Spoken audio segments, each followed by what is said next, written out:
దివ్యవాణి TV ప్రేక్షకులందరికీ శుభోదయం. యేసుక్రీస్తు పరిశుద్ధ నామంలో ప్రియులారా, మీ అందరికీ స్వాగతం, సుస్వాగతం. గడిచిన దినమంతా కంటికి రెప్పలా కాచుకున్న ఆ దేవాతి దేవునికి మనసారా వందనాలు తెలియచేద్దాం.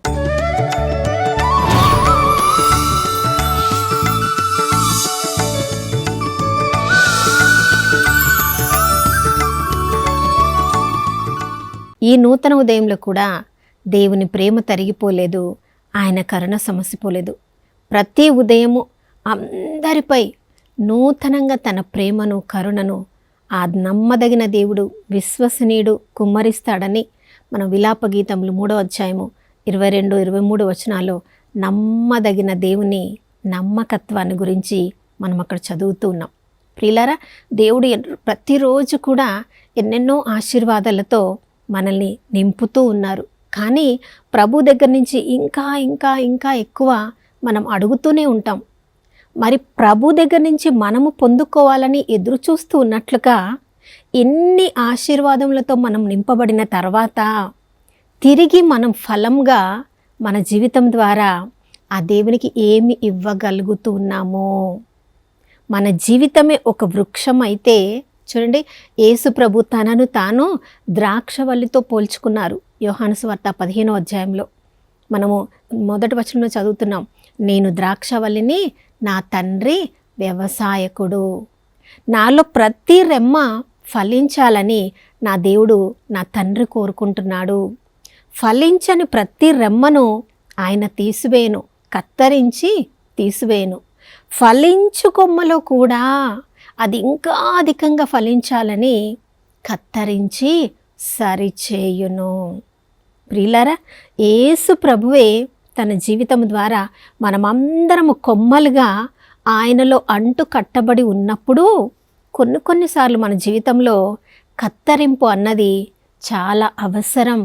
ఎందుకంటే మనం దేవునిలో అంటు కట్టబడి ఉన్నప్పుడు ఈ లోకానికి చెందిన కోరికలు ఏమైనా ఉన్నట్లయితే అవన్నీ దేవుడు కత్తరించి సరిచేయును. ఎందుకంటే మనము ఈ లోకానికి చెందిన వాళ్ళము కాదు ప్రియులారా, ఈ లోకంలో శాశ్వతంగా ఉండే వాళ్ళము కాదు. కాబట్టి ఈ లోకస్తుల్లో ఒకరులాగా మనం ఉండకూడదని కొన్నిసార్లు మనకి కష్టమైనా మనం చాలా ప్రేమించే స్నేహితుల నుంచి దేవుడు మనల్ని దూరం చేస్తారు. చాలా బాగా మనల్ని ప్రేమించే, మనల్ని ప్రోత్సహించే, ఈ లోక విషయాల్లో మనల్ని ప్రోత్సహించే కొన్నిసార్లు మన బంధువులే కావచ్చు, ఎక్కడి నుంచో వచ్చి ఈ లోకంలో మనకి గొప్ప పేరు వచ్చేట్లా అన్ని విధాలుగా మనకి సహాయం చేసిన అలాంటి వ్యక్తుల నుండి దేవుడు మనల్ని దూరం చేస్తాడు. ఆ సమయంలో మనకెంతో గాయం కావచ్చు, కన్నీరు కార్చవచ్చు. అయ్యో, ఇలాంటి వాళ్ళని ఎందుకు దేవుడు దూరం చేస్తున్నాడు? దేవుడు మనల్ని నిత్యత్వంలో ఆయనతో ఉండాలని, నిత్యత్వానికి చేరే ఫలాన్ని ఈ లోకంలో మనము అనుభవించాలి, ఇతరులకు చూపించాలని గొప్ప ప్రణాళిక కలిగి ఉన్నాడు. కాబట్టి చిన్న చిన్న గాయాలను మనకి కలిగించడం ద్వారా దేవుని చిత్తంలో లేని అవసరాలు, బంధాలు, బంధుత్వాలు, స్నేహాలు, కోరికలు, ఆశలు, నిర్ణయాలు వాటన్నిటిని కూడా ఆయన కత్తరించి సరిచేయును. అవును ప్రియులారా, ఇశ్రాయేలు ప్రజల్నే దేవుడు వాళ్ళు నా ద్రాక్ష తోట, యూదా ప్రజలే నా తీగలు అని యెషయా గ్రంథం 5వ అధ్యాయం 7వ వచనంలో చెప్తున్నారు. నేను వాళ్ళని చక్కగా ద్రాక్ష తోటలాగా నాటాను, మంచి ద్రాక్షలు ఇస్తారేమో అనుకున్నాను, కానీ వాళ్ళు పుల్లని ద్రాక్షలు ఇచ్చారు.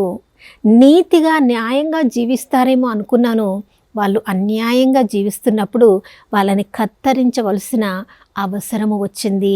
ప్రియులారా, బాధలు, కష్టాలు, నష్టాలు జరిగినప్పుడు వాటిని చూసి మనం కన్నీరు కారుస్తాం, దేవుడు లేడా అనుకుంటాం. కానీ ఒక విధంగా ఆ కష్టాలు, బాధలు, వేదనల ద్వారానే దేవుడు మన జీవితంలో ఒక వ్యవసాయకుడిగా ఉండి కత్తరించుట ద్వారా మన జీవితాన్ని సరిచేయును. అలాంటి బంధువుల, స్నేహితుల నుంచి మనం దూరం అయినప్పుడు ఆ సమయంలో కష్టమే, కానీ దాని తర్వాత మన జీవితంలో వచ్చిన అభివృద్ధిని మనకి మనము చూసుకున్నప్పుడు ఆ దేవునికి ఎంతో ధన్యవాదాలను మనం అర్పిస్తూ ఉంటాము. ప్రియులారా, మనందరి పట్ల దేవుడికి గొప్ప ప్రణాళిక ఉంది. మనం అందరము ఫలించాలని, అధికంగా ఫలించాలని ప్రభు కోరుకుంటున్నారు. అందుకని 5వ వచనంలో యోహాను సువార్త 15వ అధ్యాయంలో, మీరు నాయందు నేను మీ యందు ఉన్నట్లయితే మీరు అధికంగా ఫలించెదరు. ఇది దేవుని ప్రణాళిక. ఇర్మియా గ్రంథం 29:11లో మన గురించి గొప్ప భవిష్యత్తు ప్రణాళిక కలిగిన ఆ దేవుడి గొప్ప ప్రణాళిక ఏంటంటే మనం అధికంగా ఫలించాలి, మరీ అధికంగా ఫలించాలి. దాని కొరకు మనము దేవునిలో ఉండాలి, దేవుని మాటలు మనలో ఉండాలి. అవును ప్రియులారా, మరి దేవుని మాటలు మనలో ఉండడం అంటే 2 అంచుల ఖడ్గము. ఆయన ఉపయోగించే ఆ ఖడ్గము చాలా పదునైనది. అదే 2 అంచుల ఖడ్గము. హెబ్రీయులకు రాసిన లేఖ 4వ అధ్యాయం 12వ వచనంలో మనం చదువుతున్నాము, మూలుగులో మధ్యలో నుండి కూడా అది దూసుకొని పోతుందంట. అది చేరలేని స్థలం అంటూ కూడా ఈ లోకంలో ఏది కూడా లేదు. మన ఆలోచనల మధ్యలోనికి పోయి కూడా మనం ఏమి ఆలోచిస్తున్నామో అది విచక్షించగలదు.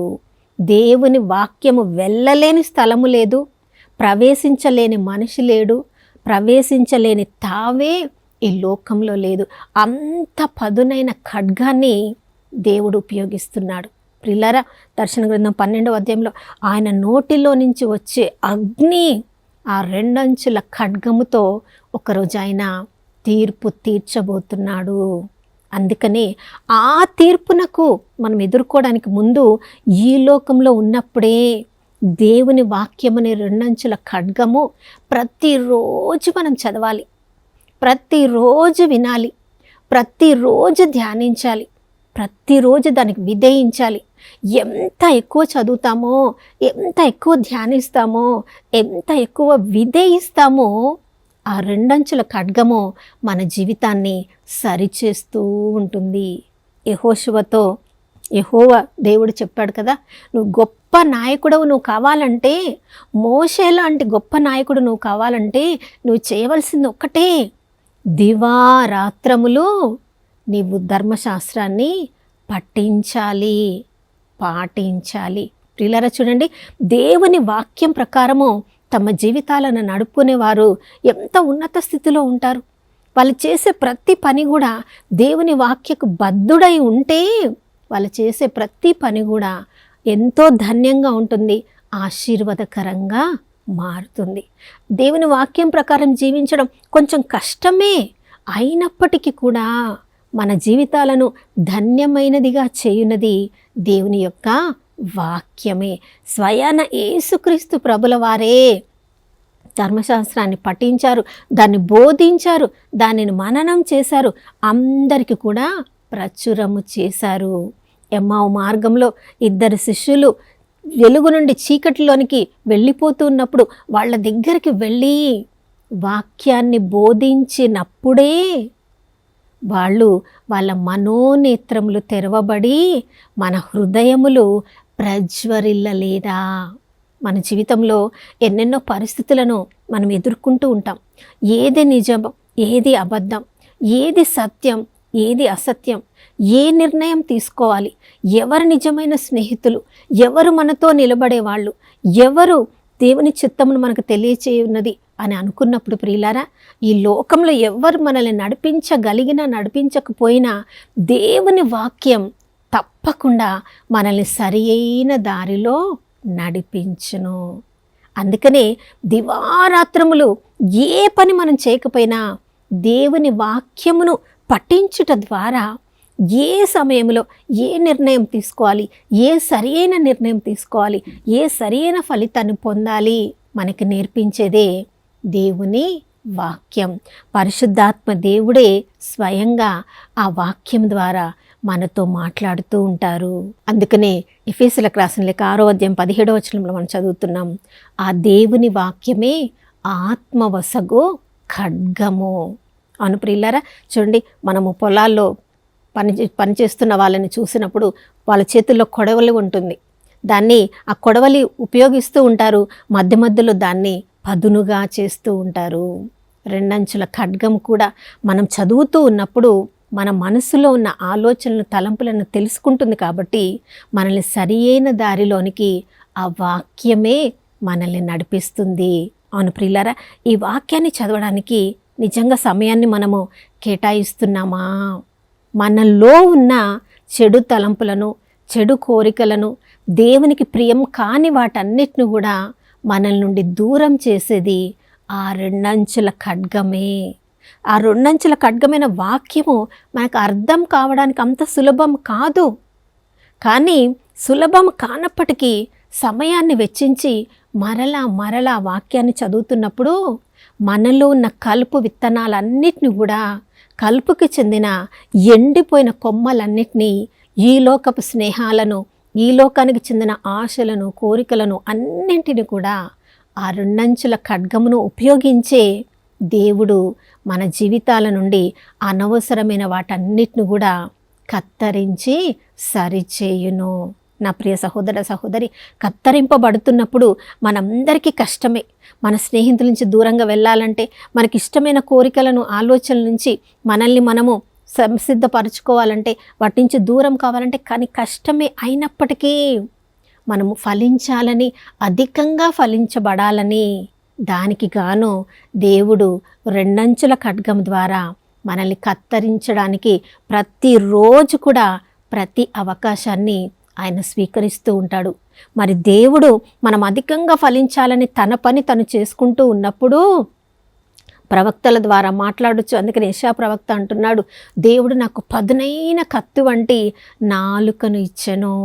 గురువుల ద్వారా, దేవుని వాక్యాన్ని బోధించే వాళ్ళ ద్వారా ప్రతిరోజు మన దివ్యబలి పఠనాలను చదివినప్పుడు ఆ వాక్యం ద్వారా దేవుడు మన జీవితాల్లో ఏది సరి చేసుకోవాలి, ఏది మన జీవితం నుండి తీసివేయాలి, ఏది మన జీవితంలోనికి ఆహ్వానించాలి, వాక్యం ద్వారా మనతో మాట్లాడుతూ ఉన్నప్పుడు ఆ వాక్యాన్ని విధేయించట ద్వారా మన జీవితాలు ఎంతో ధన్యమైనవిగా మార్చబడతాయి. కాబట్టి మనం కత్తరించబడుతూ ఉన్నప్పుడు, మన జీవితం సరిచేయబడుతున్నప్పుడు దేవుడు మనల్ని ప్రేమించడం లేదు కాబట్టి ఎన్ని శ్రమలు మనకు వస్తున్నాయని ఆ విధంగా ఆలోచించకుండా, దేవుడు నేను ఫలించాలని, అధికంగా ఫలించాలని, నేను అధికంగా ఫలించట ద్వారా దేవుడు మహిమపరచబడ్డానికి నన్ను ఎన్నుకున్నాడు. లోకంలో ఎంతోమంది ఉండగా వారందరినీ కాకుండా నా జీవితం ద్వారా నా సృష్టికర్త మహిమపరచబడాలని నన్ను ఎన్నుకున్నాడని, అలాంటి హృదయముతో మన జీవితంలో కలుగుతున్న అన్ని పరిస్థితులను మనం స్వీకరించగలిగితే ప్రియులారా, మహిమ నుండి మరొక మహిమలోనికి దేవుడు మన జీవితాన్ని నడిపించగలడు.